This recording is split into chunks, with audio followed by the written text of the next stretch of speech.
Bonjour à tous. Bah, c'est bien parce qu'il n'a pas pris tout son temps de parole. Je vais pouvoir déborder. Non, je vous rassure. Je peux pas. Le métier, je tiens le chronomètre.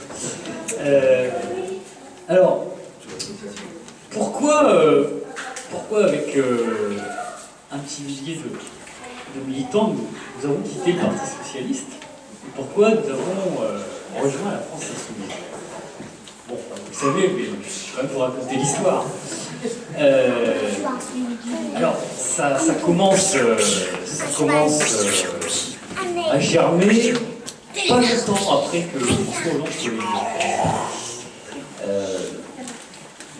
Je me souviens d'une discussion en direction nationale du courant Amélie Hamon où le diagnostic était qu'il y avait un tournant avec le pacte de compétitivité. Parce que c'était la première fois qu'ils assumaient, quand je dis ils, c'est la social-démocratie française, assumaient au grand jour son abandon du socialisme comme objectif fondamental. Alors, le socialisme, c'est quoi? Bon, vous êtes un peu marxiste dans la salle, je pense. On va parler infrastructure, donc d'économie. Le socialisme, c'est le contrôle de la production et de la répartition des richesses par les salariés, pour les salariés. Bah, c'est plus le projet du PS. Le projet du PS, aujourd'hui, c'est d'accompagner les mutations du capitalisme. Les accompagner, si besoin, et si possible, différemment de ce que ferait la droite, et encore. Mais, officiellement, c'est ça. C'est accompagner, on va être un peu plus sociaux que la droite. Mais on va être moderne parce que on va accompagner ce qui est en marche, on dirait. Bon.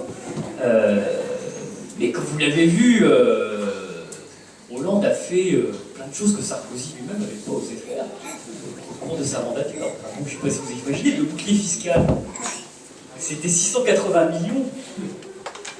Le CICE, c'est 20 milliards. Et le pacte de responsabilité, parce que le pacte de responsabilité, c'est CICE plus les exofilions étendus aux exofamilles. C'est 40 milliards. 2 points de PIB. Donc si vous ajoutez les exofilions existants, ça fait 60 milliards de transferts par l'État, de partage du gâteau, du salariat, vers le capital. Et si vous ajoutez à ça le fait que depuis 1983, 10 points de parts de gâteau sont partis au profit, bah, ça vous fait, au cours de ces 30-40 dernières années, pas loin de 4 points de PIB qui sont allés de l'autre côté. C'est ça les mutations du capitalisme. Hein. C'est pas autre chose. C'est ce que raconte Piketty, c'est le fait que les revenus du capital augmentent aujourd'hui plus vite que le taux de croissance de l'économie. Et ça a été possible parce que le changement clé de ces 20 dernières années, bah, c'est pas que le capitalisme anglo-saxon a gagné le capitalisme français, c'est pas ça. C'est bien pire que ça. Il y a eu des privatisations, mais c'est pas des privatisations anglo-saxonnes. C'est le fait qu'on ait confié les rênes des grandes entreprises stratégiques françaises, à l'occasion des privatisations, à des noyaux durs. Et ces noyaux durs, c'est quoi? C'est les grandes familles, plus les banques privatisées. C'est ça aujourd'hui le capitalisme français. C'est même pas le retour des 200 familles, c'est les 500 familles, plus le monde de la finance. C'est ça aujourd'hui qui caractérise l'évolution du capitalisme français. Et c'est ça qu'accompagne aujourd'hui le Parti Socialiste. Alors nous, on se bat contre ça, évidemment, puisque l'objectif du socialisme, c'est pas du tout ça. Alors, moi, j'ai discuté avec pas mal de mes amis fondeurs à l'époque, parce qu'ils se rendaient bien compte qu'il y avait un petit problème, quoi. Donc ils ont fondé. Mais à l'époque, ils ont mis le doigt où il fallait. Hein. C'était, si vous prenez l'appel des 100 fondeurs, bon, ils désignent exactement les racines du débat. Gros problème, c'est qu'après, ils auraient dû en tirer les conséquences, parce que diagnostiquer qu'il y a un changement de ligne au sein du PS, Ça signifie qu'aujourd'hui, il y a une recomposition nécessaire de la gauche. Et celle-ci aurait pu avoir lieu à l'occasion du congrès de Poitiers.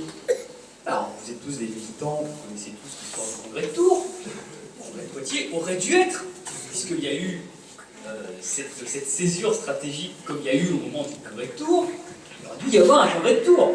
Et le Parti socialiste aurait dû scissionner, et puis une partie aurait dû s'en aller et venir avec vous. Avec vous tous, là, parce qu'il y a aussi nos amis communistes qui, je l'espère, seront très rapidement le plus massivement possible de la partie. Mais ça aurait dû être comme ça. Tout le monde se battait à l'époque contre ce virage que, à l'occasion de la... Enfin, à l'aide des instruments de la Ve République, le chef de l'exécutif a imposé à tout son camp et à tout son pays. Alors ça n'a pas été le cas, malheureusement. Ça aurait été l'occasion. Moi, je leur ai dit, vous avez... Quand je dis vous, c'est les frondeurs, les députés, hein, je ne parle pas des militants qui sont partis les uns après les autres. Ceux qui ont, en démocratie, la légitimité du suffrage universel, ont un devoir particulier. Moi, je leur ai dit, vous avez cette légitimité, vous qui êtes député, vous qui êtes dépositaire du suffrage universel. Si vous partez en bloc du groupe socialiste, si vous commencez à ouvrir le dialogue avec vos partenaires communistes, verts, partis de gauche, autres, vous aurez forcément un rôle important à jouer.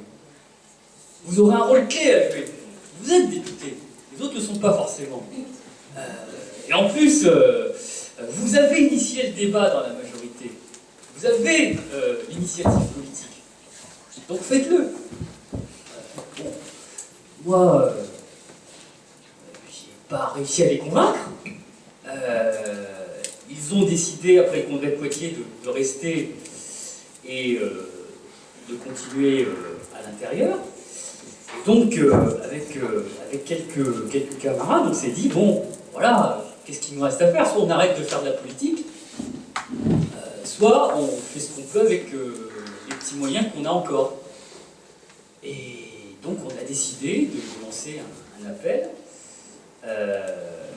Bon, on a touché quelques responsables fédéraux et nationaux, pas forcément des grands élus, mais des gens dont le signal est important pour tous ceux qui militent et tous ceux qui ont encore foi en l'action collective. Donc on a créé la nouvelle gauche socialiste, et très vite on s'est demandé, mais avec qui on va aller discuter? Alors, front de gauche, c'était compliqué à l'époque, parce qu'on ne pouvait pas prendre sa carte. Il fallait aller soit au PC. Bon, si on était allé au PS avant, c'était pas très chaud pour aller au PC, enfin quand le PS était socialiste. Bon, il y a LPG, bon, Jean-Luc était un ancien socialiste, donc on avait des relations un peu sentimentales avec lui. Donc on a commencé à discuter avec lui, mais lui-même commençait à réfléchir pour dépasser le front de gauche. Puis il y avait Ensemble. Bon, Ensemble, c'est les anciens du NPA. Bon,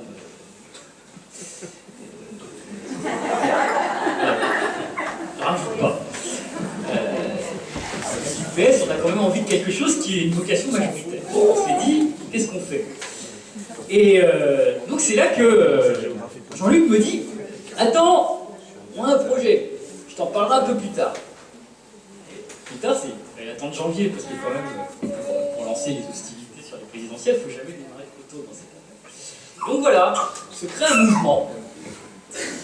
mouvement, les Insoumis.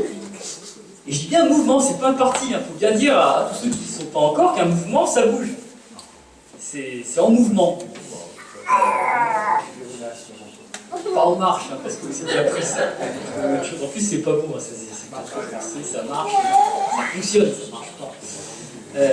Donc voilà, il y a un mouvement qui s'est mis en place et qui a un intérêt, c'est que il veut dépasser la logique des cartels. Moi, ce que j'espère un jour, et c'est ce qu'on a commencé à discuter entre nous, socialistes dissidents, c'est que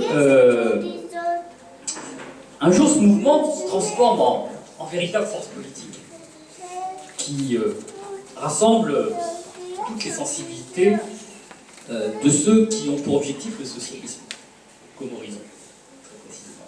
Il y a des tribus diverses, mais je pense que ce qui nous rassemble, c'est trois choses, c'est la République, c'est le socialisme et c'est la transition écologique.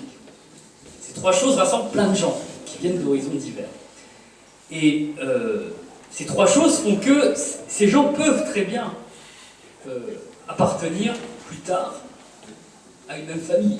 Alors une famille, vous avez des cousins, des cousines, etc. Donc ça n'empêche pas qu'il y ait des cousinages, qu'il y ait des sensibilités, et nous aurons notre rôle à jouer comme socialistes dans cette famille. Parce que si nous voulons gagner lors des prochaines élections, il va falloir qu'on aille convaincre ceux aujourd'hui qui s'abstiennent et qui jusqu'alors ne votent ni PS, ils votent plus PS, qui jusqu'alors ne votent pas PC, ne votent pas PG, ne votent pas Ensemble, etc. etc. Et qui pensent que le front de gauche tel qu'il était n'était pas suffisamment crédible et était trop extrémiste. Vous avez plein de gens comme ça. Si on veut passer la barre des 15%, il va falloir qu'on s'adresse à eux. Donc notre rôle, ça va être un peu ça pendant cette campagne. Ça va être de montrer à ce grand marais d'électeurs perdus qui peut nous faire passer au-delà de 15% et faire en sorte que le trou de souris s'agrandisse. Hein. Il est en train de s'agrandir, on est à 15% dans les sondages. Hein. Entre 15 et 18, bon, en dynamique, c'est pas énorme, hein. C'est absolument pas utopique de penser qu'on peut être au deuxième tour de l'élection présidentielle. Mais il va falloir qu'on s'adresse à eux, et pour ça, il va falloir qu'on fasse des propositions extrêmement attractives et crédibles. Il faut qu'on ait un programme qui soit à la fois radical, parce que dans le monde actuel, on ne peut pas se contenter d'accompagner le capitalisme. Les autres ont interprété le monde. L'essentiel, c'est de transformer, comme disait l'autre. Voilà. Donc, faire en sorte de le transformer, mais pour le transformer, il faut que les gens aient l'impression qu'on peut le faire, quoi. Hein, donc il faut un programme crédible. Donc on a été auditionnés dans le cadre de la France Insoumise. Toutes les parties prenantes ont été auditionnées. Vous avez vu qu'il y a un programme qui en est sorti, qui va être présenté la semaine prochaine à Lille lors de la convention. Et c'est un programme qui me paraît parfaitement approprié à la situation, qui est parfaitement crédible, qui évite les gros mots. Vous verrez, il n'y a pas les gros mots qui peuvent effrayer l'électorat socialiste notamment, mais en même temps, c'est un programme qui, quand on le lit, on se dit oui, on peut le faire. Donc, essayons de l'utiliser. Je me dis de conclure, donc je ne vais pas le détailler. Et je vous dis simplement qu'on a vraiment plus qu'un trou de souris devant nous. C'est maintenant dans quelques mois. Et donc, comme le dit la table ronde, tous ensemble, on va pouvoir. Je pense que tous ensemble, on peut. Merci.